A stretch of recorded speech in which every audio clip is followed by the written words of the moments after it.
Hello बच्चों, कैसे हो आप सभी। आप सभी का स्वागत है हमारे YouTube channel practice by engineering Gupta में। आप लोगों का तहे दिल से स्वागत कर रहा हूँ और सभी लोगों को। और बताइए कैसे हो, हालचाल कैसी है, पढ़ाई लिखाई कैसे चल रही है आप लोगों की। एकदम मस्त चल रही होगी। आपको टेंस की क्लासेस दे रहा हूँ जो एकदम सीक्वेंस वाइज है और एकदम टाइप वाइज, जो भी डिटेल में एक्सप्लेनेशन है। ऐसा कुछ भी नहीं है कि शॉर्ट में आपको कराया जा रहा है, क्योंकि देखिए जो भी चीज़ थोड़ा मोड़ा बचा रहता है मैं आपको आज प्रेजेंट इंडेफिनिट टेंस का है वो आज करा दूंगा। उसके बाद आज ही आपको प्रेजेंट कंटिन्यूअस टेंस भी यूज स्टार्ट करूंगा। जो उसमें कुछ कंडीशंस है वो सब लास्ट में कराता हूँ। देखिए जैसे इसमें कुछ कंडीशन थी, तो मैं इसको इस वाली क्लास में आपको पूरा बढ़िया से लिख के रखा हूँ, क्योंकि इसमें कुछ है नहीं, ज़्यादा है नहीं, इसलिए मैंने सोचा कि लिख देता हूँ, थोड़ा टाइम बच जाएगा और जल्दी से खत्म भी हो जाएगा। ठीक है, और बताइए पढ़ाई लिखाई कैसी चल रही है, मजा आ रहा है पढ़ने में। अरे यार ठंडी है, देख रहे हो, ठंडी वंडी से एकदम मतलब कांप रहे हैं। बताइए, रुक जाइए थोड़ा सा, हम जैकेट पहन लेते हैं। जैकेट पहन लेने के बाद कराऊंगा तो थोड़ा सा अच्छा भी लगेगा। ठीक है, चलिए। एयरफोर्स का एग्जाम है, 18 तारीख से स्टार्ट है शायद। पढ़ रहे हो आप लोग? पूरा बेसिक से एडवांस तक करा रहा हूँ, कोई चीज़ छूटता तो नहीं है। अब बाकी आप लोग पढ़ रहे हो या प्रैक्टिस कर रहे हो या नहीं, वो तो बात की बात है। लेते हैं माता रानी का नाम और चलते हैं। चलिए देखिए, जो भी बातें करनी होगी लास्ट में कर देंगे। क्लास में जो भी मुझे इंफॉर्मेशन देनी रहेगी मैं आपको क्लास के लास्ट में 2 मिनट आपको दे दूंगा। चलिए देखिए, पहले हम लोग पढ़ लेते हैं। देखिए, टाइम एंड टेंस करा रहा हूँ। टाइम का कोई अर्थ नहीं है, आपको काल है जो बताया था। टेंस और आपको कितने प्रकार के हैं सब मैंने आपको पहले ही बता चुका हूँ। चलिए ठीक है, सॉरी। अब चलिए देखिए, जैसे ये प्रेजेंट इंडेफिनिट टेंस है, क्या लिखा हुआ है, present indefinite tense. Present indefinite tense में यस या ईएस फॉर्म वाले पहले आते हैं। फॉर्म वर्ब में यस या ईएस जुड़ते हैं, फिर उसके बाद डू डज था हेल्पिंग वर्ब। तो वो दोनों का मैंने आपको यूजेस का, यस या यस कब लगता है मैंने उसका यूजेस आपको बताया। फिर उसके बाद डू डज कब यूज होता है, और अगर नॉट आ जाए तो कब यूज किया जाता है। Affirmative and interrogative negative sentence सब आपको करा दिया हूँ। ठीक है, क्वेश्चन वर्ड वाला भी करा दिया हूँ, हाँ या ना, यस या नो में जो बोलते हैं वो भी आपको करा दिया हूँ। तो आज मैं आपको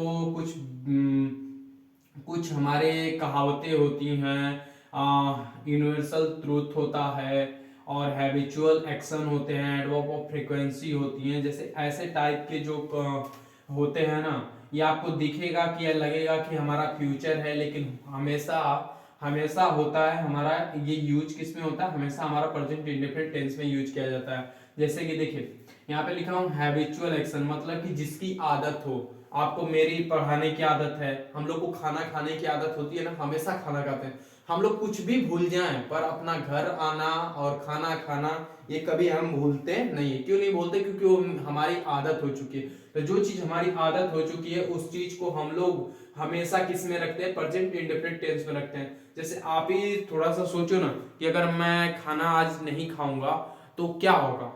आप सोचोगे ना, बोलोगे तबीयत सर खराब हो जाएगी। हाँ, 1 से 2 दिन आप रह सकते हो, लेकिन उसके बाद नहीं रह सकते। तो हमें खाना खाना ही पड़ता है।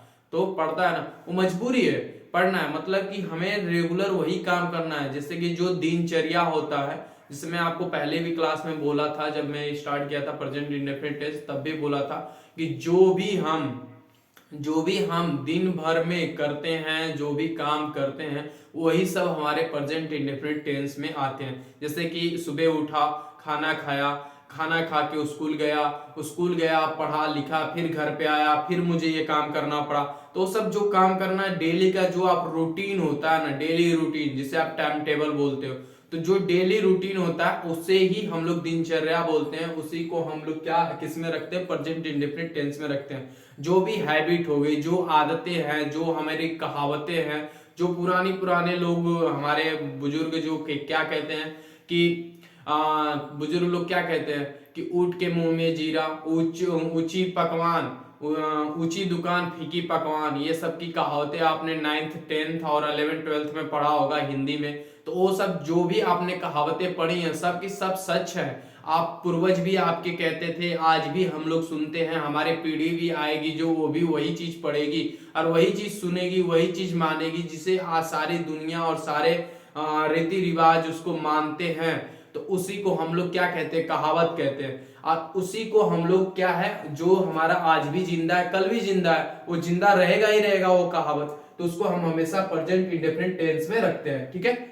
इसका कोई क्लियर फाई नहीं है, फिर भी मैं आपको इतना डीपली जाके समझा रहा हूं कि हो सकता है कहीं से आप समझ जाओ, लेकिन उसका एक ही फंडा है कि जो भी कहावतें हैं वो सब के सब हमारे प्रेजेंट इंडेफिनिट में आते हैं। जैसे ये जो आदत है, जिसकी आदत है, जैसे आप लोग बोलते हैं ना, ओल्ड हैबिट डाई हार्ड, मतलब कि पुरानी आदत है जो वो जल्दी नहीं जाती है। जैसे कि जिसकी आदत पड़ जाए वो जल्दी छुड़ाने से आप छुड़ाओगे ना उसको कि छोड़ दे ये, जैसे कोई सिगरेट पी रहा है, आप उसको छुड़ाओगे कि सिगरेट पीना छोड़ दे, तो वो 1 से 2 दिन में नहीं छोड़ देगा, उसको छुड़ाने के लिए आपको बहुत कई महीने मेहनत करनी पड़ेगी। तो इसीलिए वहां पे हम लोग बोलते हैं कि पुरानी आदत जल्दी नहीं जाती है।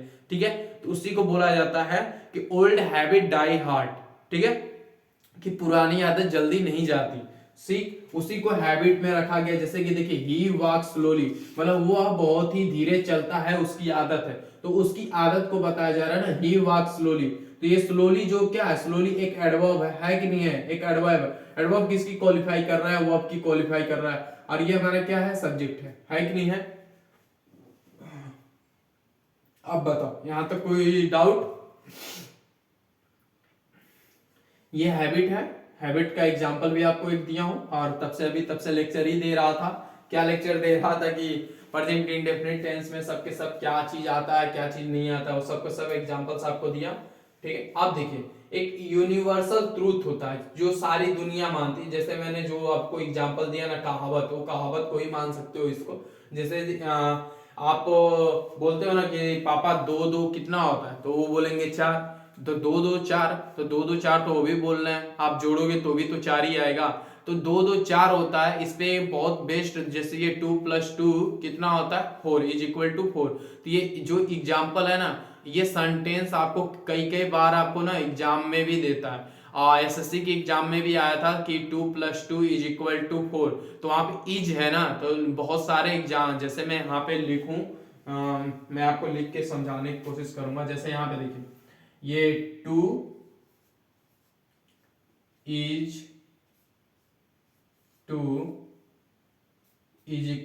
मैं ऐसे लिख देता = 4।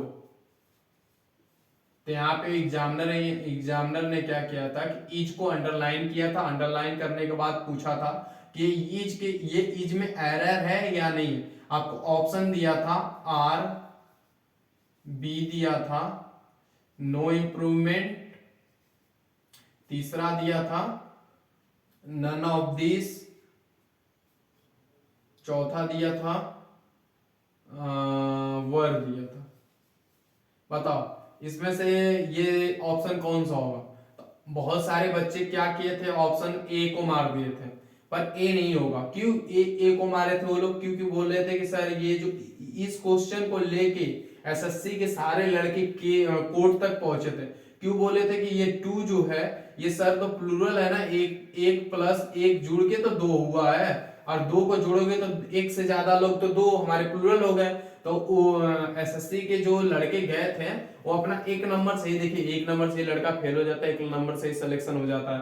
इसकी वजह से 1 नंबर का बहुत ज्यादा वैल्यू होता है। तो सारे लड़के पहुंच गए थे कोर्ट में। कोर्ट में पहुंचने के बाद जब वहां पे वकील, बहुत बड़े बड़े वकील बैठे रहते हैं ना, पढ़े लिखे एजुकेटर, जो एग्जामिनर को एग्जाम्स के क्वेश्चन सेट करते हैं, तो वहां पे बहुत बड़े एग्जाम्स के जो क्वेश्चन सेट करते हैं वो लोग बोले कि नहीं, ये यूनिवर्सल ट्रूथ है, इसको आप कोई भी छेड़छाड़ नहीं कर सकते। इसमें सिंपल सा है, आप 2 2 4 होता ही है, तो हम उसको 2 2 4 ही मान रहे हैं ना, तो इसकी वजह से इज लगा है, ना कि इसके अकॉर्डिंग लगा। इस किसके अकॉर्डिंग लगा है कि हमारे ये किसके अकॉर्डिंग लगा, ये उस अकॉर्डिंग लगा है कि ये यूनिवर्सल ट्रूथ है। तो इस यूनिवर्सल ट्रूथ की वजह से यहाँ पे इज लगता है, ये सिंगुलर में आ जाता है।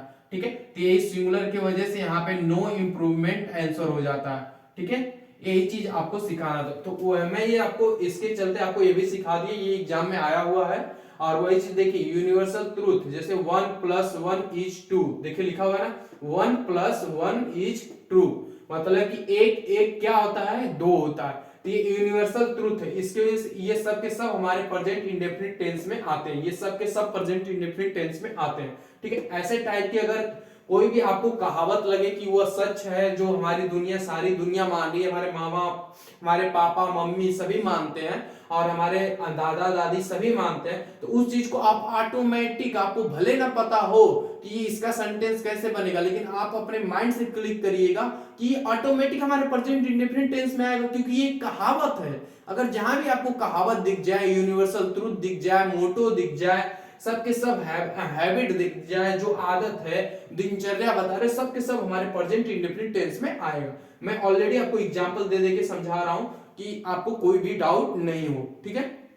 अब देखिए दूसरा चीज, यहाँ पे देखिए adverb of frequency. Adverb of frequency में कुछ वर्ड्स आते हैं, देखिए often, seldom, always, never, rarely, barely, hardly, scarcely, usually and अकोज, क्या है, ओकेजनली। ये जो वर्ड्स है ना, ये वर्ड्स अगर जिस भी सेंटेंस में आते हैं और ऑटोमेटिक आपका किस में आता है, प्रेजेंट इंडेफिनिट टेंस में आता है। ये आइडेंटिफाई करने के तरीके होते हैं। ये वर्ड अगर आपको दिख गए तो आप ये वर्ड ऑलरेडी आप समझ जाइएगा कि किस में आएंगे, प्रेजेंट इंडेफिनिट टेंस में आएंगे। जैसे देखिए श्रेया, श्रेया सेल्डम, देखिए Shreya seldom gets late. Shreya है हालांकि वह लेट आएगी, तो वह लेट आएगी, तो ये जो लेट आएगी ये नियर, मतलब कि ये क्या, किसको बता रहा है, ये नियर फ्यूचर को बताता है। किसको बता रहा है, नियर फ्यूचर को बताता है। मतलब कि नियर मतलब कि जो आने वाला भविष्य है उसके लिए ये यूज किया जाता है। तो ये होता नियर फ्यूचर के लिए, लेकिन हम यूज किस में करते हैं, सेल्डम एल्डम जो भी हो, ये सारे वर्ड किस में अगर आ जाए तो आप सिंपल समझिएगा कि वो प्रेजेंट इंडेफिनिट टेंस में होता है। और ये अगर आप देखोगे सेंस के अकॉर्डिंग, ये सेंस के अकॉर्डिंग बताया, ना कि आप लोग डायरेक्ट फ्यूचर में बोल दीजिएगा, ये फ्यूचर में आता नहीं है, ये सेंस लगता है। जैसे कि हमें कोई चीज दिखता है ना, होता है प्रेजेंट में, लेकिन हमें सेंस के अकॉर्डिंग क्या लगता है कि वो फ्यूचर में होगा। तो वो सब चीजें नहीं है, लेकिन ये आपको सेंस के अकॉर्डिंग बताया हूं कि ये लग क्या रहा है, फ्यूचर में। मतलब कि वो हालांकि वो लेट आएगी, तो वो लेट आएगी तो क्या आएगी, लेट आएगी। तो हमें खुद लग रहा है कि वो फ्यूचर की बातें कर रहा है, कि वो जिसे बोलते हैं ना, सर अभी आएंगे, सर आएंगे, तो सर आएंगे, तो वहां पे हम बोलते हैं ना गेट्स लेट, लेट हो गया, हो गया। तो वही चीज है, ठीक है। अब इसको नोट कर लीजिएगा और इसका बहुत अच्छे से आप लोग नोट्स बनाइएगा और रिवीजन करिएगा आज। और यहाँ आपका प्रेजेंट इंडेफिनिट टेंस समाप्त होता है। अब मैं आपको शुरू करूंगा प्रेजेंट कंटीन्यूअस सेंटेंस, ठीक है। चलिए नोट करिए, मैं तब तक एक साइड में खड़ा हो जाता हूँ, नोट करिएगा।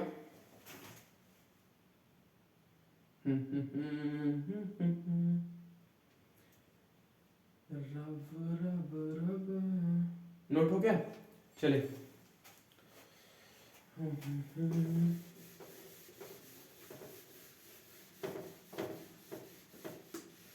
प्रेजेंट,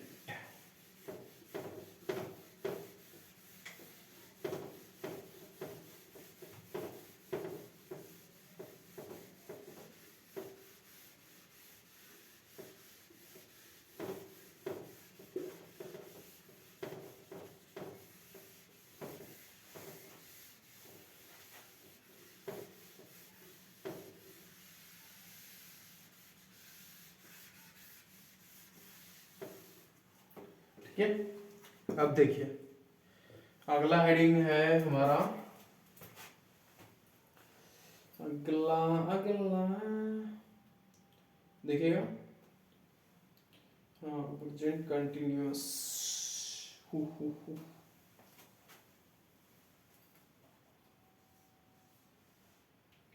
प्रेजेंट कंटिन्यूअस ही कराऊं या कुछ इसके कंडीशंस हैं, किसके हिसाब से पहले इसे करते हैं।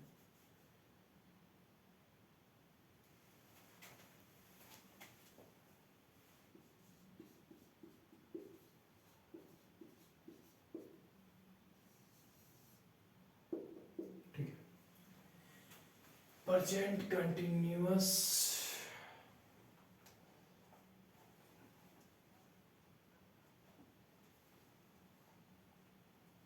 ठीक है। अब देखिए एक्सप्लेन कर रहा हूं, एक्सप्लेन। देखिए प्रेजेंट कंटिन्यूअस किसे कहते हैं, प्रेजेंट कंटिन्यूअस सेंटेंस उसे कहा जाता है जो, प्रेजेंट कंटिन्यूअस सेंटेंस उसे कहा जाता है जो हमारा वर्तमान में ही वो चीजें हो रही हो, जो भी चीज हो रहा है वर्तमान में अगर मैं जो चीज़ें आपको बोल रहा हूँ कि मैं बोल रहा हूँ आपको पढ़ा रहा हूँ, तो ये जो लगातार कंटिन्यू मैं आपको पढ़ा रहा हूँ, तो ये चीज़ें जो लगातार चल रही हो और उसको हम वर्तमान में ही कर रहे हो, और उसे हमें बताना हो या पढ़ना हो या किसी के बारे में बोलना हो कि वह काम कर रहे हैं, वह खाना बना रही हैं, वह घर जा रही हैं, वह पढ़ाई कर रही हैं, क्यों पढ़ाई कर रही हैं, कैसे पढ़ाई कर रही हैं, वह क्यों पढ़ाई नहीं कर रही हैं, नकारात्मक हो सकारात्मक हो, क्वेश्चन वर्ड वाले हो, ऐसे टाइप के जितने भी क्वेश्चंस आप हमारे इसमें बोले जाते हो कंटिन्यूअस सेंटेंसेस में, तो उसमें हम लोग इस तरीके के कंटिन्यूअस सेंटेंसेस को यूज कैसे करते हैं, उसके हेल्पिंग वर्ब क्या होते हैं, उसकी पहचान क्या होती है, वो सब के सब आपको इसमें बताया जाएगा। तो ठीक है, मैं इसका आपको लिखवाना स्टार्ट करता हूँ, और लिखवाने के जैसे बताता जाऊंगा पढ़ाते जाऊंगा वैसे आपको एक्सप्लेन करता जाऊंगा और वो समझ में आता भी जाएगा। ठीक है, चलिए देखिए इसके हेल्पिंग वर्ब क्या होती है, बहुत ज्यादा कुछ है नहीं। जैसे देखें हेल्पिंग वर्ब इसकी होती है हमारी वाज, सॉरी वाज हम बढ़ा रहा हूँ, प्रेजेंट इंडेफिनिट पढ़ाना है ना जी, प्रेजेंट कंटिन्यूअस। देखिए इसका होता है, इसमें आता है हमारा इज, एम, आर। ठीक है, 3 हेल्पिंग वर्ब होती है, पर इसमें से जो ये एम होता है, एम हमेशा, मैं यहाँ पे लिख देता हूँ एक मार्क करके, ये एम का रोल जो होता है ये हमेशा ये आई के साथ ही आता है और ये किसी के साथ नहीं आता। जैसे मैं यहाँ पे एक नोट में लिख देता हूँ, देखिए नोट में लिखिएगा, नोट में एम, एम हमेशा आई के साथ आता है और किसी के साथ नहीं, और किसी के साथ नहीं। ठीक है, आप दूसरा चीज देखिएगा, ये जो इज है, ये इज और ये आर, इज को याद करिएगा, ये जो इज है, देखिएगा ये जो इज है, इज हमेशा हमेशा सिंगुलर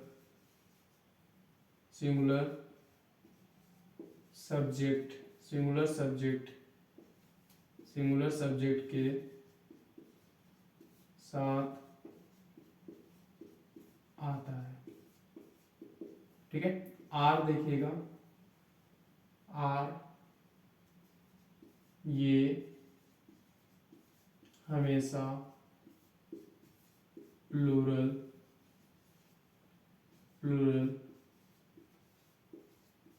सब्जेक्ट के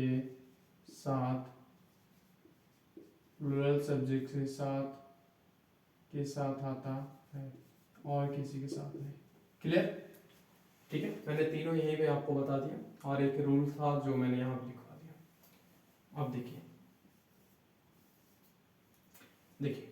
इसकी कंटिन्यूअस में इसमें कुछ है नहीं ज़्यादा, मैं इसको आपको एकदम बता रहा हूँ, आज की क्लास में ख़त्म कर दूंगा।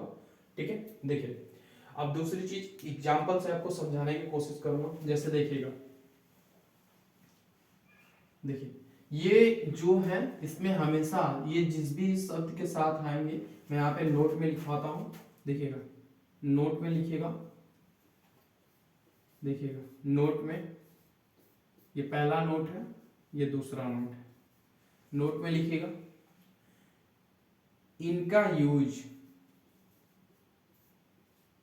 यूज सब्जेक्ट के बाद करते हैं और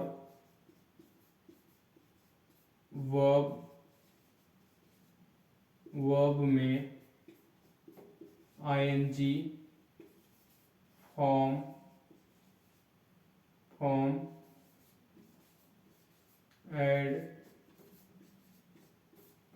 ऐड होता है। क्लियर? देखिए जैसे कि वर्ब जो भी हो गए, जैसे ये वर्ब है, वर्ब मैं आपको करा के दिखाता हूँ। देखिएगा वर्ब आपको पता ही है, मैंने आपको बताते आ रहा हूँ हर एक में वर्ब क्या है। जैसे वर्ब देखिए मैंने गो को लिया, तो गो में जो है आईएनजी अगर जुड़ जाए तो ये, अगर मैं ये स्पेशली बता रहा हूँ ना कि आप तुरंत बोलोगे सर ये तो जीरेंड हो जाएगा, लेकिन मैं आपको नहीं आप सिखा रहा हूँ, ठीक है। जैसे देखिए वर्ब में अगर आईएनजी जोड़ दोगे तो ये गोइंग हो जाता है। क्या हो जाता है? गोइंग, गोइंग हो जाता है। ये जो गोइंग है, आप एक चीज देखोगे कि ये कौन सी फॉर्म है, ये फोर्थ फॉर्म है। कौन सी फॉर्म है? Fourth form. फोर्थ फॉर्म कैसे? देखिए बताता हूँ यहाँ पे। फोर्थ फॉर्म, फोर्थ फॉर्म कैसे? जैसे आप देखोगे कि ये गो, ये फर्स्ट फॉर्म, और ये गो का सेकेंड फॉर्म वेंट, ये सेकेंड फॉर्म, और ये गॉन, गॉन हो गया, और ये देखिए गोइंग, ठीक है, गोइंग। तो ये आप देख रहे हो कि ये थर्ड फॉर्म हो गई, ये हमारी फोर्थ फॉर्म हो गई ना, फोर्थ फॉर्म। अब ये फर्स्ट फॉर्म, ये सेकेंड फॉर्म, ये थर्ड फॉर्म, ये फोर्थ फॉर्म, फोर्थ फॉर्म। अब एक चीज इसमें देखिएगा कि ये जो ये गोइंग, ये जो फोर्थ फॉर्म हमेशा यूज किसमें की जाती है?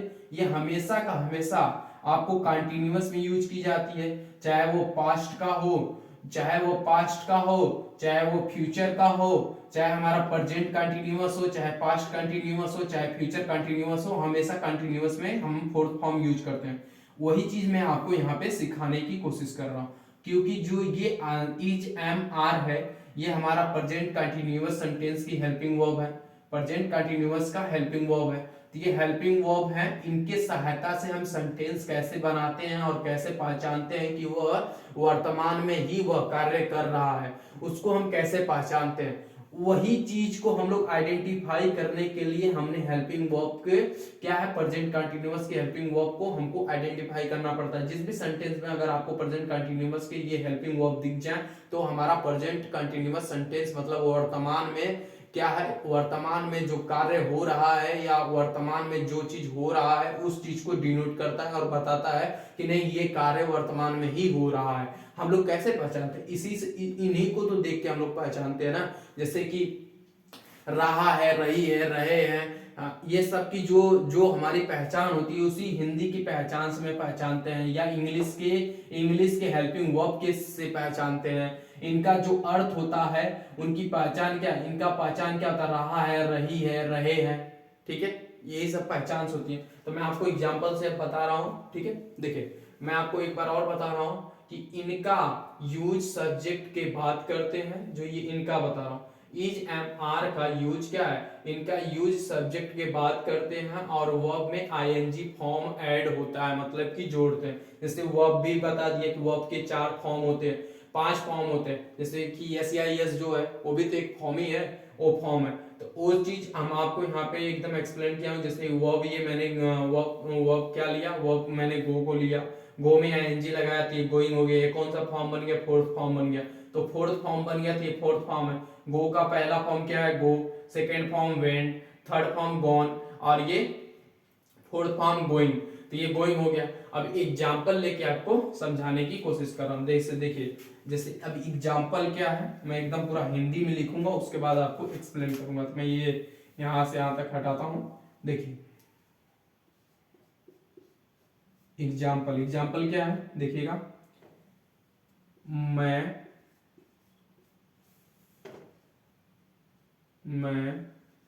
घर जा रहा हूं, ठीक है, मैं घर जा रहा हूं। तो आप ये जो देख रहे हो कि रहा हूं, तो रहा हूं से हमें पता चला कि ये प्रेजेंट इंडेफिनिट टेंस का है, वर्तमान में वर्तमान का है। वर्तमान का है क्यों? क्योंकि हूं, ये जो हूं है ये किस में आएगा, किस में आएगा? सिर्फ हमेशा हमारा किस में आएगा? हमेशा हमारा प्रेजेंट में ही आएगा। तो प्रेजेंट में है तो रहा हूं, मतलब कि ये जा रहा हूं, मैं घर जा रहा हूं। तो मैं घर जा रहा हूं तो मैं अभी लगातार ही तो जा रहा हूं, कहीं बीच में रुका तो नहीं हूं, कहीं बीच में जलपान तो नहीं किया हूं, ना ही मैं कभी कहीं सो गया हूं, ना ही मैं जाते हुए कहीं एक रात सो के फिर बिहान पहले जा रहा हूं। ऐसा कुछ तो नहीं कर रहा, मैं लगातार जा रहा हूं। जो कार्य लगातार हो रहा है और उसको कंटिन्यू हम कर रहे हैं तो उसी को हम प्रेजेंट कंटिन्यूअस सेंटेंस कहते हैं, जिसे हम वर्तमान में कर रहे हैं। हिंदी में क्या है, जिसे हम वर्तमान में कर रहे हैं। तो आप इसको इंग्लिश में कैसे बनाओगे, इंग्लिश में कैसे बनाओगे? इंग्लिश में आप देखो, आई का सब्जेक्ट, आपको आई का मैं क्या, मैं एक सब्जेक्ट है, तो मैं का इंग्लिश क्या है, आई है, मैंने आई लिख दिया। घर जा रहा, तो मैं पहले तो जा रहा हूं ना, तो आई के साथ मैंने आपको क्या सिखाया, आई के साथ देखो, आई के साथ एम हमेशा आई के साथ आता है और किसी के साथ नहीं। क्या है, मैंने क्या बोला कि आई के साथ हमेशा एम आता है और किसी के साथ नहीं आता। तो आई के बाद क्या आएगा, आई के बाद तुरंत मेरा क्या आ जाएगा, एम आ जाएगा।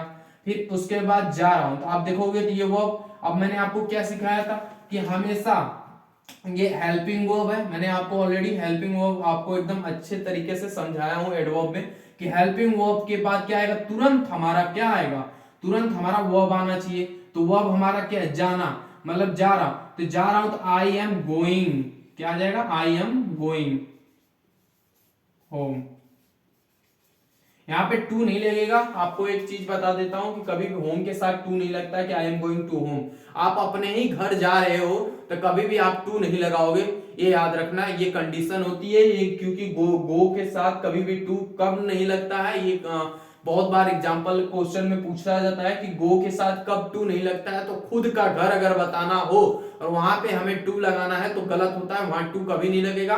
अब ये क्यों नहीं लगता है मुझे भी नहीं पता है, क्योंकि ये मैंने बचपन से पढ़ते आ रहा हूं, कभी किसी टीचर ने भी नहीं बताया और न किसी किताब में लिखा होता है। लेकिन बस एक किताब में मैंने देखा था कि उसमें लिखा था कि अगर आप अपने खुद घर के बारे में बता रहे तो वहां टू नहीं लगता। अब क्यों नहीं लगता ये नहीं पता मुझे, ठीक है। इसके लिए प्लीज आप लोग ऑब्जेक्शन मत करना कि सर ये टू क्यों नहीं लगता है। बस एक ही रीजन मुझे पता है कि कोई कभी भी अगर आप अपने घर के बारे में बता रहे हो कि मैं अपने घर जा रहा हूं, तो वहां आप टू नहीं लगाओगे। हाँ, आप दूसरों के घर जा रहे हो तो आप वहां पे टू यूज कर सकते हो, ठीक है। देखिए अब इस पे बेस्ड मैं और आगे एग्जांपल्स कराता हूं। यहां तक समझ में आया? अब देखिए एग्जांपल दूसरा,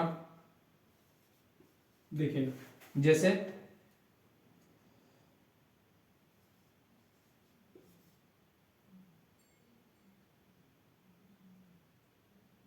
रमेक, कोई अच्छा सा नाम लेता हूं,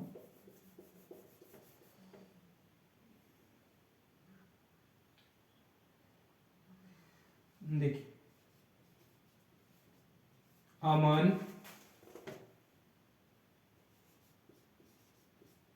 अमन पापा से बात कर रहा है, ठीक है। अमन पापा से बात कर रहा है, तो अभी भी अमन पापा से ही बात ही तो कर रहा है। जैसे आपकी हमारी सिस्टर पूछती है कि अमन क्या कर रहा है, तो आप बोलते हो ना अमन पापा से बात कर रहा है, तो अभी लगातार ही तो बात कर रहा है ना, बीच में तो छोड़ा नहीं। बस सिंपल सा, ये बहुत इजी है कंटिन्यूअस सेंटेंस, जो आप लगातार कर रहे हो या कोई चीज खा रहे हो पी रहे हो, तो ये बहुत तरीके से इजी तरीके से आप समझ सकते हो इसको, इसलिए मैं समझाने की कोशिश कर रहा हूँ, ठीक है। अब देखिए इसको आप बनाओगे कैसे। अमन का पता ही है, अमन सब्जेक्ट है तो सब्जेक्ट को पकड़ो, अमन, ये तो ऑब्जेक्ट हो गया, पापा तो ऑब्जेक्ट है ना, बात कर रहा है तो पहले वर्ब क्या आएगी, अमन को देखो, अमन क्या है, अमन सिंगुलर है, तो अमन सिंगुलर है तो इसके अकॉर्डिंग क्या आएगी हमारी, अमन सिंगुलर है तो क्या आएगी हमारी, ईज आएगी। तो अमन इज बात कर रहा है, तो बात कर रहा है तो बात तो वर्ब आ गई, वो हमेशा हमारा हेल्पिंग वर्ब के बाद क्या आएगा, हमारा हमेशा क्या आएगा, वर्ब आएगा। तो वर्ब क्या है, बात करना, तो क्या आ जाएगा, टॉक। और आईएनजी क्यों लगेगा, इसके अकॉर्डिंग, इज एम आर के अकॉर्डिंग क्या आता है, वर्ब में आईएनजी लगता है, कंटीन्यूअस में हमेशा आईएनजी लगेगा, तो आईएनजी लगेगा। टॉकिंग, टॉकिंग किसके साथ, पापा से, टॉकिंग टू पापा, ठीक है, क्लियर, ठीक है। अब देखिए, अब ये मिटा देता हूं ऊपर से, अब तो ये सब समझ में आ गया होगा। मैं थोड़ा सा और अच्छे से एग्जांपल लेके समझा दूं, देख लीजिए, नोट करिए।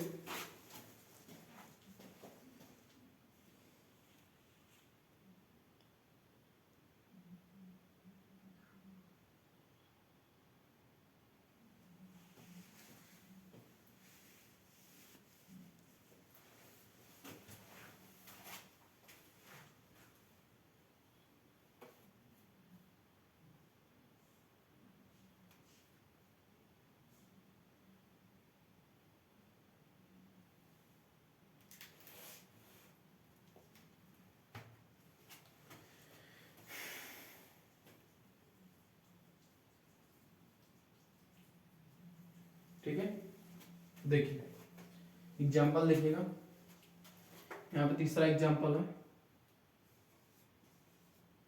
तीसरा एग्जाम्पल देखिए,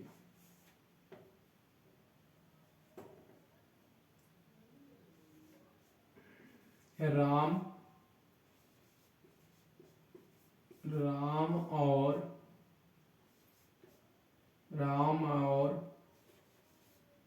राजू घर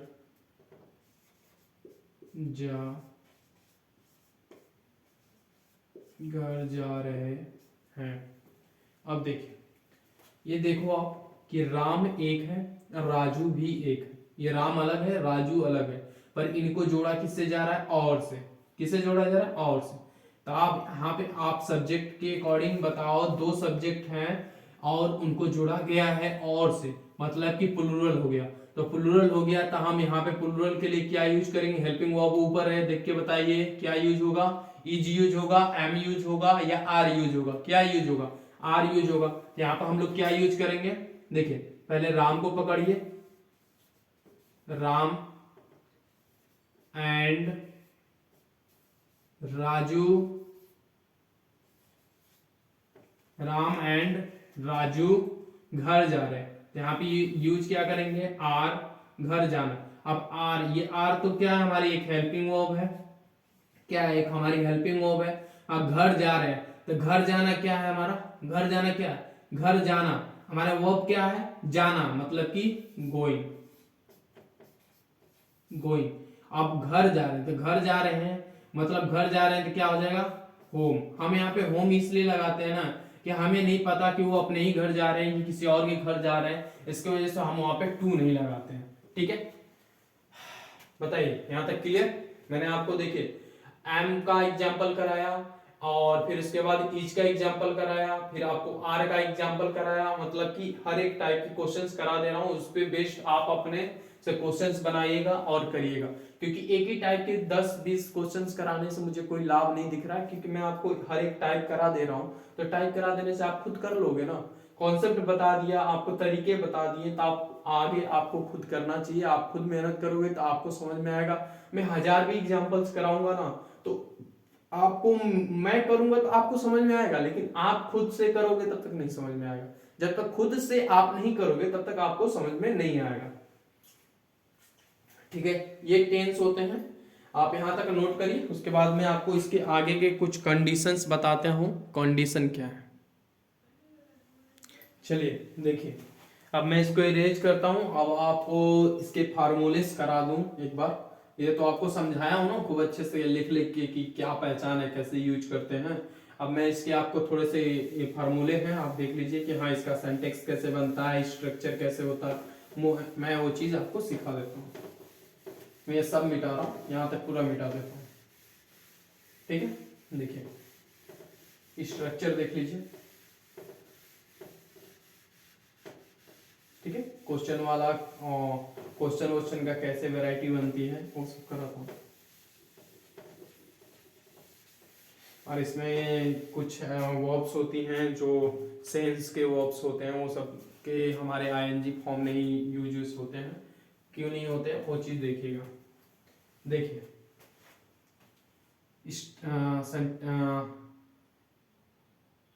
चाहो आप केस लिख लो या स्ट्रक्चर लिख लेना या सिंटेक्स, में केस लिख देता हूँ, सबसे बढ़िया रहेगा केस।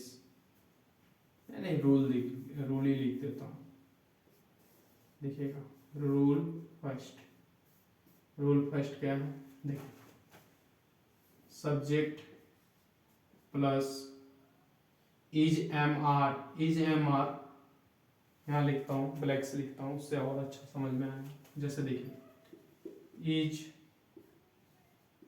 एम आर, ठीक है, इसके बाद प्लस वर्ब में आईएनजी फॉर्म जुड़ेगी, प्लस ऑब्जेक्ट हो सकता है, प्लस अदर, ये ऑब्जेक्ट हो भी सकता है, ये कट इसलिए लगाया हूं कि हो भी सकता है, नहीं भी हो सकता है। Other plus two, other plus 2k upon के 4 प्लस किंग। ठीक है, यहाँ पे कोई भी हो सकता है। क्लियर? ये होता है पहला तरीका। मैं आपको इतना लंबा करा रहा हूँ, मैं चाहूँ तो ये पूरा मिटा भी देता हूँ। इतना दूर तक क्या जाने से मतलब है, इतना ही दूर रही है। इतना दूर जाओगे तो आपको समझ में भी नहीं आएगा, ऊपर से जाएगा। यहाँ तक रही है। देखिए ये पहला हो गया। अब देखिएगा रूल दूसरा, मतलब कि टाइप वाइज जो है। देखिए दूसरा टाइप क्या होगा, क्वेश्चन वर्ड पूछ दे। क्वेश्चन वर्ड आपको पता है क्वेश्चन वर्ड क्या है, what where when why who whose whom which how which, ये सब जितने भी हैं ओट वेयर व्हेन व्हाई, ये सब क्या है हमारे क्वेश्चन वर्ड। तो क्वेश्चन वर्ड में वही आएंगे। प्लस, प्लस में क्या आएगा, क्वेश्चन वर्ड के बाद तुरंत हमारी हेल्पिंग वर्ब आएगी, इज एम आर। ठीक है, is am are plus verb में क्या आएगा, आईएनजी फॉर्म आएगा, प्लस का ऑब्जेक्ट होगा। ये ऑब्जेक्ट हो भी सकता है, नहीं भी हो सकता है। प्लस आगे जो भी है उससे हमें क्या लगा देना, आगे कुछ भी है, कोई भी सेंटेंस जोड़ के दे सकता है। अब देखिए केस नंबर तीसरा, केस तीसरा कितने टाइप के पूछे जाते हैं देखिएगा। मैंने आपको तीनों टाइप का कराया हूँ और एक यहाँ पर भी करा दूंगा। देखिए रूल तीसरा, रूल तीसरा क्या है, रूल तीसरा क्वेश्चन वर्ड उड़ा देगा, हेल्पिंग वर्ब से क्वेश्चन पूछ लेगा। आगे ये क्वेश्चन वर्ड जैसे भी है, देखिए हेल्पिंग वर्ब से क्वेश्चन पूछ लेगा। कैसे हेल्पिंग वर्ब से क्वेश्चन कैसे पूछेगा, देखिएगा हेल्पिंग वर्ब से क्वेश्चन जैसे कि इज, इज हो सकता है, या एम से पूछ सकता है, या आर से पूछ सकता है। मैंने तीनों लिख दिया। इज एम आर प्लस का सब्जेक्ट, प्लस का क्या आएगा, प्लस का सब्जेक्ट, प्लस का वर्ब में क्या आएगा, आईएनजी आएगा। ठीक है, प्लस का ऑब्जेक्ट। ठीक है, यहां देखिए ये हो गया क्लियर, यहां तक क्लियर होगा। ठीक है, अब इसी में नेगेटिव, नेगेटिव भी बना सकते हो आप। नेगेटिव कब बनाओगे कि ये हेल्पिंग वर्ब के बाद तुरंत नॉट जोड़ दीजिए, हेल्पिंग वर्ब के बाद तुरंत नॉट जोड़ दीजिए, हेल्पिंग वर्ब के बाद नॉट जोड़ दीजिए। और एक चीज और माइंड कीजिएगा, अगर नॉट जोड़ दोगे तो तीनों सेंटेंस क्या हो जाएगा हमारा नेगेटिव। लेकिन यहाँ फिलहाल में ये तीनों सेंटेंस क्या है हमारे, क्या है हमारे अफर्मेटिव है। क्या है हमारे तीनों, ये अफर्मेटिव है, मतलब कि सकारात्मक अफर्मेटिव सेंटेंस है ये तीनों के तीनों। अगर मैं आपको नेगेटिव बना के भी दिखा देता हूँ, नेगेटिव मैं आपको एग्जांपल तीनों का, मतलब जितने भी बनाऊंगा सबके एग्जांपल्स लेके दिखाऊंगा आपको। जैसे देखिए नेगेटिव बना सकते हो, नेगेटिव में डायरेक्ट यहाँ से मैं आपको एक चीज में लिख देता हूँ, इधर देखिएगा। नेगेटिव आप बना सकते हो, यहाँ से नॉट जोड़ लीजिएगा। नॉट तो आप लोग को पता ही है कि हेल्पिंग वर्ब के बाद आता है, बताने से कोई फायदा नहीं है, आप लोग जोड़ लीजिएगा। ठीक है, अब यहाँ से आप लोग एग्जांपल्स करा करा के आपको दिखा देता हूँ। देखिए एग्जांपल्स इस पे बेस्ड, यहाँ से इसको मिटाता हूँ, एग्जांपल्स करा के दिखाता हूँ आपको, नोट करते रहिएगा मेरे साथ। देखिए एग्जांपल इस पे बेस्ड एग्जांपल देखिएगा। सब्जेक्ट है ना, सब्जेक्ट क्या है हमारा, मैं सब्जेक्ट क्या है, मैं सब्जेक्ट कोई भी ले लेता हूँ। मैंने राम ले लिया। हेल्पिंग वर्ब क्या है, इज है, तो मैंने इज ले लिया। राम इज, क्यों लिया, राम हमारा सिंगुलर है तो मैंने इज लिया। अब आगे देखिए वर्ब में क्या आना चाहिए, आईएनजी फॉर्म आना चाहिए। तो मैं कोई भी चीज यहाँ पे आपको एक हिंदी में लिख के दिखा दूं या ऐसे लिखूंगा तो आप लोग कहोगे कि क्या आप किस चीज का बना रहे हो, आप लोग को पता नहीं। मैं जिस चीज का अगर लिखूंगा उस चीज का बनाऊंगा तो अच्छा रहेगा। जैसे देखिए एग्जाम्पल इस पे हिंदी में लेता हूँ। एग्जाम्पल क्या है कि राम पढ़ाई कर रहा है। अब देखिए राम पढ़ाई कर रहा है, तो राम पढ़ाई कर रहा है तो राम क्या है, सब्जेक्ट है। तो हमने सब्जेक्ट यहाँ पे देखिए फार्मूले के अकॉर्डिंग सब्जेक्ट लिया, तो सब्जेक्ट क्या है हमारा, सब्जेक्ट राम है, मतलब कि मैंने यहाँ राम लिखा तो राम। इसके बाद देखो क्या आएगा, हेल्पिंग वर्ब आएगी। तो राम क्या है हमारा, सिंगुलर है, तो मैंने यहाँ पे सिंगुलर लिया। इसके बाद देखो क्या आएगी, वर्ब में आईएनजी आएगा। तो वर्ब क्या है हमारा, पढ़ाई करना, पढ़ना हमारा वर्ब है, तो राम इज पढ़ना। तो पढ़ना क्या हो जाएगा, रीड। रीड, और रीड में क्या है, देखिए आईएनजी जुड़ेगा, वर्ब में आईएनजी जुड़ेगा, मतलब कि रीडिंग क्या है, पढ़। राम इज रीडिंग, मतलब राम पढ़ रहा है। क्या है, राम पढ़ रहा है। ये हो गया, राम पढ़ रहा है। अब देखिए यहाँ पे स्टडी भी आप यूज कर सकते हो, स्टडी, लेकिन मैं आपको वो चीज यूज करके नहीं बताया, मुझे जो इजी लग रहा है कि आपको इजी से समझ में आए वही चीज मैं आपको यूज करके बता रहा हूँ। अब देखिए दूसरा चीज, इस पे बेस्ट एग्जांपल लेके दिखाता हूँ आपको। क्वेश्चन वर्ड में, जैसे क्वेश्चन वर्ड में क्या, क्वेश्चन वर्ड में देखिए क्या, क्या राम घर जा रहा है, क्या राम घर जा रहा है। देखिए अब यहाँ पे क्या है, क्वेश्चन वर्ड है, पहले क्वेश्चन वर्ड आएगा। क्वेश्चन वर्ड क्या है हमारा, क्या, तो क्या है हमारा, क्या की इंग्लिश क्या होती है, ओल्ड। अब देखिए इसके बाद हेल्पिंग वर्ब आएगी, तो हेल्पिंग वर्ब क्या है हमारी, सब्जेक्ट के अकॉर्डिंग क्या है, सब्जेक्ट हमारा राम है, तो राम क्या है, सिंगुलर, तो यहाँ पे ओट के बाद क्या आएगा, इज आएगा, ओट इज, ओट इज।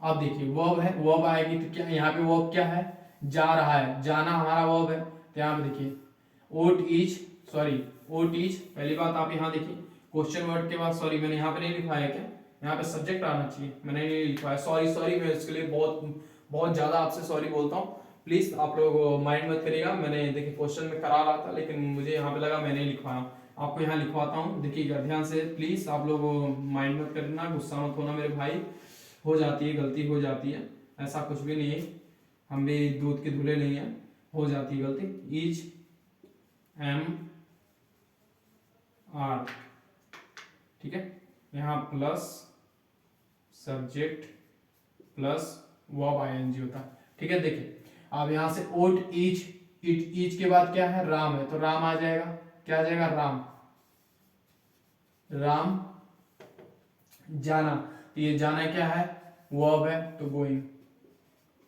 कहा, होम, ठीक है। ओट इज राम गोइंग होम, क्या राम घर जा रहा है, तो आप बताते हो ना हाँ घर जा रहा।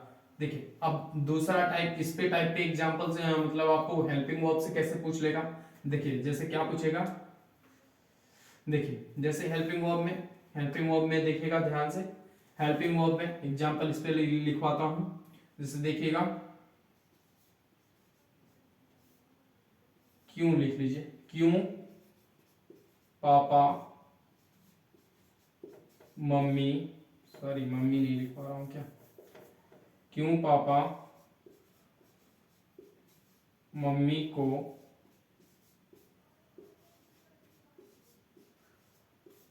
बोल रहे हैं। देखिए क्यों पापा मम्मी को बोल रहे हैं, तो आप इसको कैसे यूज करोगे, पापा क्या है, सिंगुलर है, तो सिंगुलर है, तो आप यहाँ देखिए सिंगुलर के लिए क्या यूज होगा, इज यूज होगा, तो यहाँ पे लिखिए इज, आगे क्या है, पापा, इज पापा। अब इज के देखिए हमेशा हेल्पिंग वर्ब के बाद तुरंत क्या आएगा, सब्जेक्ट आएगा, तो सब्जेक्ट यूज करो, तो सब्जेक्ट क्या है हमारे, पापा है, पापा ही के लिए तो हम बोले, मम्मी तो हमारा ऑब्जेक्ट हो गई ना, पापा और मम्मी हमारे ऑब्जेक्ट है, तो मम्मी ऑब्जेक्ट है, तो यहाँ पे हमारा डायरेक्ट क्या आएगा, पापा, पापा, इज पापा, क्या इज पापा, तो इज पापा, तो एक चीज आप याद कर रहे हो, आप लोग नहीं टोक रहे हो, देखिए क्योंकि यहाँ पे क्यों यूज हुआ है, क्यों के साथ कभी भी हमारा हाँ या ना, क्या का अर्थ नहीं आता है, तो यहाँ पे आप लोग क्या लिखोगे, यहाँ पे हिंदी में आप हमेशा ये चाहे कोई भी हेल्पिंग वर्ब हो वो हमेशा क्या का ही अर्थ देती है और बाकी किसी का भी अर्थ नहीं देगी, तो यहाँ पे हम क्यों नहीं लिख सकते हैं, वो मैंने गलती से लिख दिया था, लेकिन क्यों कभी भी नहीं लिख सकते। देखिए जैसे मतलब क्या है, जैसे कि अगर कोई भी हेल्पिंग वर्ब हो तो हमेशा क्या का ही अर्थ देती है, चाहे आप 12 सेंटेंस है, 12 सेंटेंस में से आप किसी की भी हेल्पिंग वर्ब से आप बोलते हो, पहले हेल्पिंग वर्ब करके आप उससे क्वेश्चन करते हो, तो हमेशा क्या का ही सेंस देगा और बाकी किसी का सेंस नहीं देगा। जैसे कि क्यों पापा मम्मी को डांट रहे हैं, क्यों पापा मम्मी को बोल रहे हैं, तो इस सब का आप क्यों नहीं यूज कर सकते, आप वहां डायरेक्ट क्या, क्या क्या पापा मम्मी को बोल रहे हैं, हाँ बोल रहे हैं, नहीं बोल रहे हैं, नहीं बोल रहे हैं, बस हाँ या ना में जो जवाब दिया जाता है वो हमेशा हेल्पिंग वर्ब से शुरू करके पूछा जाता है या बोला जाता है, ठीक है, ये ध्यान रखिएगा। जैसे अब यहाँ पे मैं यूज कर रहा हूँ इज पापा, इज पापा, पापा के बाद सब्जेक्ट के बाद तुरंत क्या आना चाहिए, वर्ब आनी चाहिए। तो यहाँ पे वर्ब क्या है, बोलना है, तो यहाँ पे क्या लिखोगे, स्कोल्ड लिखोगे, स्कोल्ड। ठीक है, स्कोल्ड की जगह में आपको और एक अच्छी वर्ड, मैं यहाँ गलती से ये लिखा हूँ ना, मुझे रेड से लिखना है। देखिए इज पापा, चाहो तो आप स्पीक भी यूज कर सकते हो, मैं स्पीक का ही यूज करूंगा क्योंकि यहाँ पे कोई सेंस नहीं पता चल रहा है कि पापा मम्मी को डांट रहे हैं या बोल रहे हैं, तो मम्मी को बोल रहे हैं। इज पापा स्पीकिंग, मम्मी मैं ये सेंटेंस यहाँ पे आप चाहो तो चाइल्ड यूज कर सकते हो, चाइल्ड। यहाँ पे सेंस पता नहीं चल रहा है ना कि क्या पापा मम्मी को बोल रहे हैं, डांट रहे हैं या बोल रहे हैं, क्या कर रहे हैं। यहाँ पे बदल देता हूँ, सेंस पता नहीं चल रहा है, सेंस के अकॉर्डिंग मैं कोई चीज यूज नहीं कर सकता। क्या पापा मम्मी को बुला, सही है, बुला रहे हैं, ये वाला सही है, बुला रहे हैं, देखिए बुला रहे हैं, लिखिएगा is papa calling, calling mummy, calling to mummy, calling to mummy. Clear, मैंने तीनों पे मतलब तीनों सेंटेंसेस पे, मतलब तीनों रूल पे मैंने बेस्ड आपको एग्जांपल भी करा दिए। अब यहाँ तक कोई डाउट नहीं होना चाहिए। अब मैं आपको इसमें कुछ थोड़े से रूल हैं वो भी लिखवा देता हूँ कि कुछ वर्ड्स होते हैं जो कंटिन्यूअस दिखते हैं लेकिन कंटिन्यूअस में आते भले हैं पर कभी भी उनके साथ आईएनजी फॉर्म नहीं जुड़ती है। जैसे कुछ सेंस हो गए, वो सब वर्ड्स हैं, करा दूँ, नोट करिए यहाँ तक। आप मेरे साथ नोट जरूर करिएगा क्योंकि ये बहुत बेस्ट कंटेंट दे रहा हूँ आपको।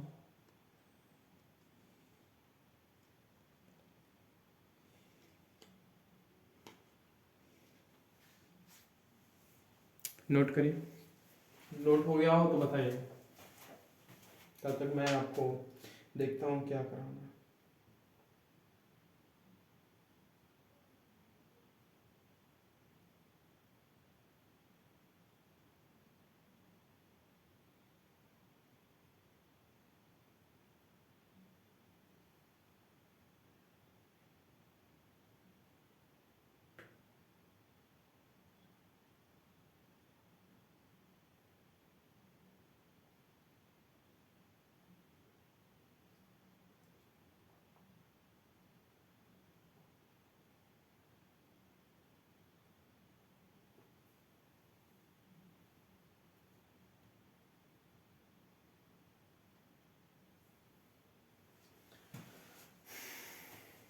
हो गया नोट।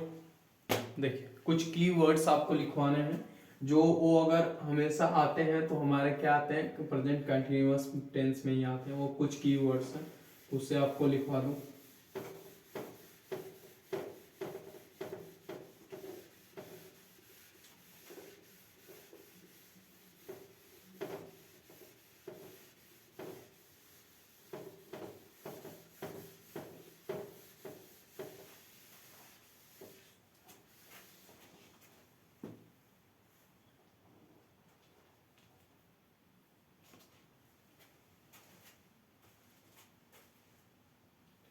हेडिंग डालिएगा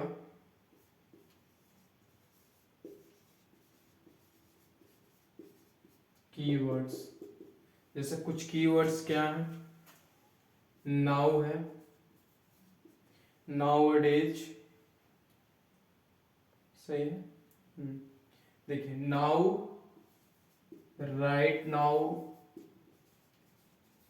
now right now, and at this time, at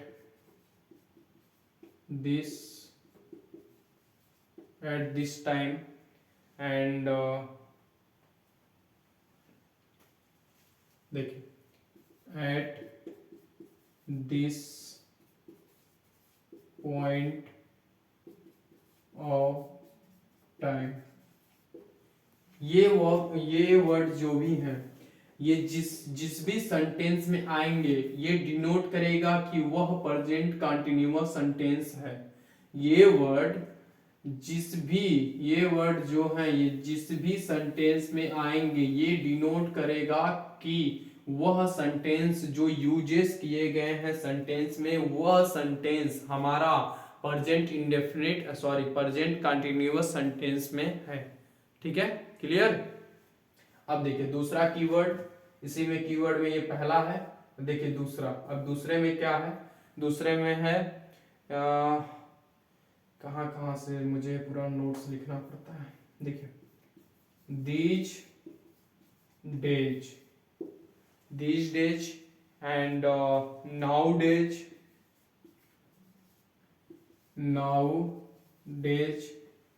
तीसरा नाउ डे। देखिए ये तीसरा, ये जो तीन लिखे हैं और ये जितने भी वर्ड्स लिख रहा हूं ना, ये सारे के सारे वर्ड्स अगर आप जिस भी सेंटेंस में देख लोगे, जैसे कि now a days I am going, मैं अब क्या है आजकल मैं घर जा रहा हूं, जैसे कि now a days I am reading daily, जैसे कि मैं अब क्या है आजकल मैं क्या कर रहा हूं, रोज पढ़ रहा हूं। तो जो मैं रोज पढ़ रहा हूं नाउ अ डेज मैं लिख रहा हूं, आगे आपने डिनोट कर दिया कि हाँ मैं नाउ अ डेज मैं आजकल मैं रोज पढ़ रहा हूं, तो उससे मैं खुद आइडेंटिफाई कर ले रहा हूं ना कि वह मैं लगातार वह काम कर रहा हूं। तो वो चीज को हम लोग डिनोट करने के लिए या सेंटेंस को पहचानने के लिए कि ये कंटिन्यूअस में है कि नहीं है, बस उसी ये जिस भी में यूज कर देगा बस वही, जैसे कि नाउ आई एम गोइंग, अब मैं जा रहा हूं। देखिए right now you are doing, now देखो right now you are going, तुम जाओ, जैसे बोलते हो ना right now you are going, तुम जा रहे हो, अभी तुम जा रहे हो, हाँ जा रहा हूं। उस चीज को हम लोग मैं कितना एग्जांपल दूं, सारा एग्जांपल देता ही रह जाऊंगा अगर मैं ये सब चीज है, ये मैं सिर्फ सिंपल सा बताना चाह रहा हूं कि जिस भी सेंटेंस में दिख जाएंगे वो समझिएगा कि वो कंटिन्यूअस में है। क्लियर, खत्म, इसमें कुछ भी नहीं है। ये इसलिए कीवर्ड्स मैंने लिखा है, क्यों लिखा है कि ये कीवर्ड्स है। आप पे इस पे बेस्ड मैंने बहुत सारे एग्जांपल्स दूंगा तो भी आपको समझ में नहीं आएगा जब तक आप खुद यूज नहीं करोगे।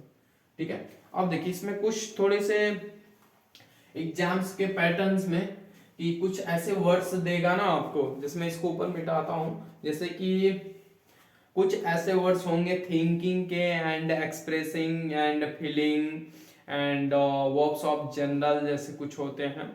ये जो होते हैं जैसे कि टेस्ट हो गया, स्मेल हो, सबके जैसे कि हम लोग सुगंधित करते हैं, महसूस करते हैं, कुछ फीलिंग्स होती हैं हमारे पार्ट ऑफ सेंस के, पार्ट ऑफ आर्गन, जैसे हमारे बॉडी के जितने भी आर्गन्स होते हैं अगर उनकी बातें की जाए तो उस सब के सब हमारे को वर्बित होते हैं। कुछ वर्ब्स जो होते हैं पार्ट ऑफ आर्गन की बातें करें या कुछ महसूस हो, वो सब के सब हमारे पार्ट ऑफ आर्गन हैं, ये सब के सब हमारे शरीर के ही तो पार्ट हैं। लेकिन कुछ वो सब जो वर्ब होते हैं वो सब कभी भी हमारे वर्ब तो होते हैं आएंगे कंटिन्यूअस में, लेकिन उनके साथ कभी भी आप आईएनजी फॉर्म नहीं यूज कर सकते। तो मैं वो चीज आपको लिखाने की कोशिश कर रहा हूँ। ठीक है, मैं आपको ये लिख देता हूँ, उसके बाद आपको समझने में आसानी होगी, मैं उसके बाद आपको समझा दूंगा। ठीक है, देखिए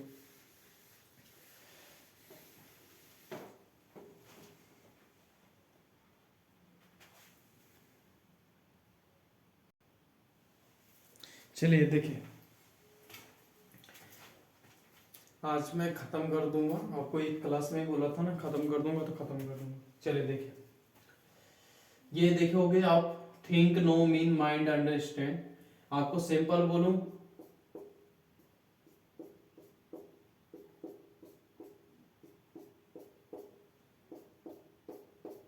देखो आपको सिंपल बोलूं तो ये जितने भी वर्ड्स लिखे हुए हैं इन सभी वर्ड्स के साथ कभी भी आईएनजी फॉर्म नहीं यूज होगा, नहीं यूज होगा। क्लियर, कभी भी ये आईएनजी फॉर्म जो होता है कभी भी इनके साथ यूज नहीं होगा। सिंपल, अगर अब ये क्यों नहीं यूज होगा, काहे नहीं यूज होगा, इस सब का कॉन्सेप्ट जानने से बढ़िया है, क्योंकि आप कॉन्सेप्ट भी जानोगे तो भी यही आपको लास्ट में बताया जाएगा कि इनके साथ आईएनजी फॉर्म नहीं यूज होगा। क्यों नहीं यूज होगा, जैसे ये field test, smell, hear, please, prefer, ये सब क्या है हमारी फीलिंग है ये हमारी महसूस है। आप टेस्ट कब पता करोगे? जब आप उसको खाओगे किसी चीज को, तो खाओगे तब ना आपको पता चलेगा टेस्ट है। तो आप वहां पे ये नहीं बोलते हो कि आई एम टेस्टिंग, आप बोलते हो कि इट्स अ टेस्ट। बोलते हो इट्स टेस्ट, मतलब क्या? It is test. क्या मतलब? वो टेस्ट क्यों बोलते हो? क्योंकि वहां पे आप देखोगे तो वह कंटिन्यूअस में ही आप टेस्ट करते रहते हो, लेकिन आप टेस्ट ही सिर्फ बोलते हो, टेस्टिंग नहीं बोलते हो। कभी बोलते हो कि इट इज टेस्टिंग? नहीं ना। तो वो सब चीजें आपको समझने से बढ़िया है मैं आपको 2-4 एग्जांपल से भी समझा दे रहा हूं। आपको आपको पूरे जो निचोड़ है, कॉन्सेप्ट है, जो कॉन्सेप्ट के जो लॉजिक है, मैं आपको ऑलरेडी बता रहा हूं कि क्योंकि आप जब कोई चीज खा रहे हो तो आप टेस्ट बोलते हो, ये नहीं बोलते हो कि टेस्टिंग, इट इज टेस्टिंग, ये टेस्ट हो रहा है। आप टेस्ट थोड़ी कर रहे हो रहा है थोड़ी ना, आप टेस्ट कर चुके, खा लिए ना, तो आपको पता चल गया, आप कंटिन्यूअस में ही कर रहे हो ना, तो उस चीज को इसमें रख दिया गया। स्मेल क्या है? आप महक रहा है, कोई चीज महका, आपने सुन लिया, सूंघा, आपको पता चल गया हाँ कहीं गंदगी है या कहीं पे अच्छा खुशबू महक रहा है, तो आप ये थोड़ी बोल रहे कि मैं सूंघ रहा हूं, ऐसा बोलते हो? नहीं बोलते हो। बस वही चीज है। आप लोग इससे बढ़िया है, आप लोग अगर मुझसे जबरदस्ती करोगे तो कोई चीज मैं इसमें बता नहीं पाऊंगा। सिंपल से एक ही भाषा में कह रहा हूँ, जो चीज समझाने लायक होती है उस चीज को कॉन्सेप्ट में ले जाके आपको समझाता हूँ। मैं सिंपल से कहूंगा कि ये जितने भी वर्ड्स हैं, विश है, हेट है, सबसे इंपॉर्टेंट हेट है, ये सबसे ज्यादा पूछने वाला है, और ये फील है, सबसे ज्यादा आता है, टेस्ट भी आता है सबसे ज्यादा एग्जाम में। मैं ये भले आपको बता दे रहा हूँ कि सबसे ज्यादा क्या आता है।